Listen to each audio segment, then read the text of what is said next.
Hello student, welcome to engi form. पिछले video में हम लोगों ने किरचॉफ करंट लॉ पढ़ा था। अब उसके कुछ बेसिक न्यूमेरिकल लिए हैं, उसको सॉल्व करेंगे। किरचॉफ करंट लॉ में हम लोग करंट की वैल्यू को फाइंड आउट करते हैं, किस ब्रांच में कितनी करंट है। हमने ये 4 क्वेश्चन लिए हैं, 4 न्यूमेरिकल लिए हैं। इन 4 न्यूमेरिकल्स में हर ब्रांच में हम लोग करंट का फाइंड आउट करेंगे with the help of Kirchhoff current law, KCL. सबसे पहले एक एग्जाम्पल है, इसमें 2 वोल्ट सप्लाई दी गई है। सप्लाई इस नोड पे 2 वोल्ट का सप्लाई है, नीचे का एक ग्राउंड डिफरेंस है और 2 ओम का रेजिस्टेंस इसमें लगा हुआ है। न्यूमेरिकल को सॉल्व करते समय अगर केसीएल लगा रहे हैं तो सबसे पहले उसमें एक करंट का फ्लो करा देंगे। सपोज किया इसमें एक आई करंट फ्लो हो रही है। ये आई करंट फ्लो इसमें इस तरीके से हो रही है। मैंने इसका डायरेक्शन आउटवर्ड लिया है। पिछले वीडियो मैंने ये बताया था, अगर आउटवर्ड डायरेक्शन लेंगे तो हम लोग पॉजिटिव चार्ज लेंगे और इनवर्ड डायरेक्शन लेंगे तो निगेटिव चार्ज लेंगे। अगर आप मेरे साथ जा रहे हैं तो इस तरीके से फॉलो करिए। अगर आपको आउटवर्ड में अगर आप निगेटिव लेते हैं और इनवर्ड में अगर आप पॉजिटिव लेते हैं तो अपोजिट भी कर सकते हैं, उसमें कोई प्रॉब्लम नहीं है। और उसके किरचॉफ करंट लॉ के हिसाब से the algebraic sum of current is always equal to 0। तो हमें अलजेब्रिक सम उसका करंट का इक्वल टू 0 कर देना है। इस ब्रांच में केवल एक ही करंट का फ्लो हो रहा है, आई का। तो इस आई की वैल्यू निकालने के लिए सबसे पहले ऊपर का वोल्टेज V1 जो भी दिया जाए माइनस V2 जो भी दिया जाए और divide by resistance. I is equal to V by R होता है ओम्स लॉ के हिसाब से। तो ओम्स लॉ का ही रूल लगना है और I की वैल्यू को फाइंड आउट करना है। V1 वोल्टेज यहाँ पे 2 वोल्ट दिया गया है, माइनस V2 वोल्टेज यहाँ पे 0 है और रेजिस्टेंस यहाँ पे 2 ओम का दिया गया है। तो I की वैल्यू 2 माइनस 0 डिवाइड बाई 2, ये आ जाएगी 2 बाई 2, इट्स मीन 1 एम्पियर। इस सर्किट में इस ब्रांच में 1 एम्पियर का करंट फ्लो हो रहा है। इसको बोलते हैं किरचॉफ करंट लॉ और ये न्यूमेरिकल इस तरीके से सॉल्व होगा। सेकेंड न्यूमेरिकल की ओर चलते हैं। इसमें 3 वोल्ट की सप्लाई दी गई है। एक बैटरी सोर्स 1 वोल्ट यहाँ पे लगा हुआ है और यहाँ पर ग्राउंड डिफरेंस है।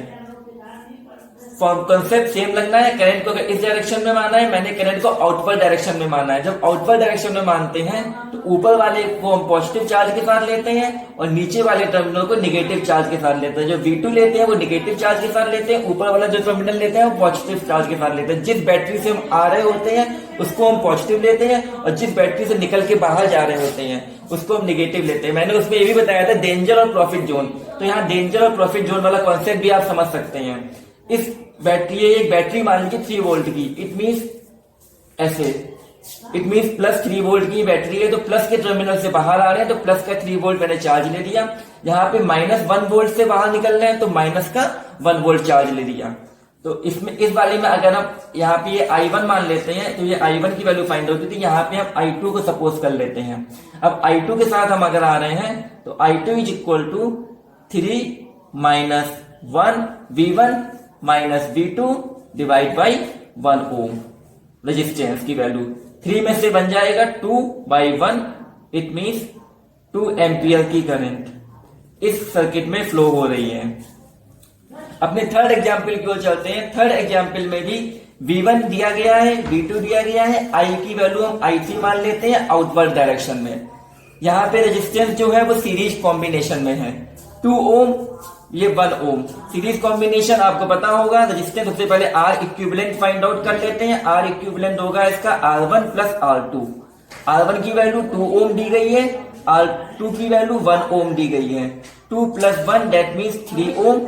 R इक्विवेलेंट रेजिस्टेंस हो गया 3 ओम का। अब ये सर्किट मेरा इस तरीके से रिड्यूस हो जाएगा। यहाँ पे 3 ओम का रेजिस्टेंस लगा हुआ है, यहाँ पे 4 वोल्ट की बैटरी लगी हुई है, यहाँ पे 2 वोल्ट की बैटरी है, यहाँ पे ग्राउंड डिफरेंस है। इट मीन्स अब यहाँ पे R इक्विवेलेंट 3 ओम है। अब यहाँ सेम कॉन्सेप्ट लगाएंगे हम लोग। सेम कॉन्सेप्ट लगा के इस क्वेश्चन को, इसमें I3 का फ्लो कराया था मैंने, I3 का फ्लो रहेगा। तो I3 is equal to 4 minus 2 divide by 3 ohm. 4 में 2 जाएगा 2/3। इट मीन्स यहाँ पे 2/3 एम्पियर की करंट फ्लो कर रही है। ये I3 की वैल्यू है, ये I3 की वैल्यू है। अब फोर्थ न्यूमेरिकल में आते हैं। फोर्थ न्यूमेरिकल में I4 को आउटवर्ड डायरेक्शन में माना है, I5 को भी आउटवर्ड डायरेक्शन में माना है, I6 को भी आउटवर्ड डायरेक्शन में माना है। ये V मैंने एक रिफरेंस वोल्टेज मान लिया है यहाँ पे, ये नोड वोल्टेज V का यहाँ पे रिफरेंस माना है, जिससे हम इस वोल्टेज को फाइंड आउट कर सकें। और जब यहाँ पे नोड वोल्टेज फाइंड आउट कर लेंगे तो I4, I5 और I6 की वैल्यू भी फाइंड आउट कर लेंगे कि इस ब्रांच में कितने एम्पियर करंट फ्लो हो रही है। तो I4 की वैल्यू निकालने के लिए V reference voltage V minus 2V, नीचे का वोल्टेज ग्राउंड होता है, पता ही होगा आपको। तो V minus 2 divide by 1 ohm resistance V by R, तो ये एक इक्वेशन बन जाएगी।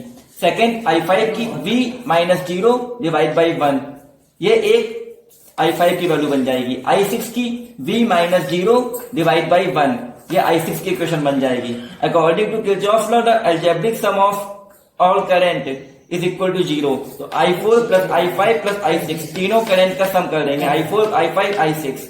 I4 की वैल्यू ये, I5 की वैल्यू ये, I6 की वैल्यू ये, इक्वल टू 0।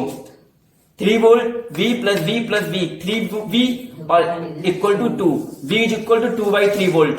ये 2/3 वोल्ट की वैल्यू आ गई, और इस 2/3 वोल्ट ये इस यहाँ के वोल्टेज की वैल्यू आ गई। 2/3 वोल्टेज I4 पे रख देंगे, यहाँ पे V की जगह 2/3, 2/3, 2/3, और इससे हम इस I4, I5, I6 की करंट निकाल लेंगे।